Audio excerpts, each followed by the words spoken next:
نبى نستذكره شو قال هو بن حاتم الله يرحمه ويغفر له. حاتم صار ليلتين ويا ما له هو ساليها. حلال راح ويربح بالعصر ربح ربحوا بالمدرسه. شاف الصحبه زين في البدايه. خلاص عاد يوم صار قال ما صرت اليوم، قال ما صرت اليوم هذا.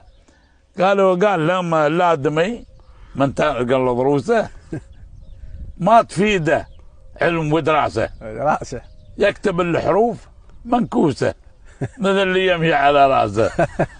لانه شافهم لما يوخي عليه يكتب الحروف المعلم يشوف كتابته كتبت يوم يجي لها، لان الحرف صاير فوق وصاير كذا، يعني ما وصل الحرف كامل. صحيح. هذا هو قال له ما يجوز كذي رد الشيء. الله يرحمه. حد منهم يقول يوم شاب ودوا الكتاب. الحين يوم شاب ودوا الكتاب. نعم. الله يرحمه ويغفر له. الله يرحمه ويغفر له. امين.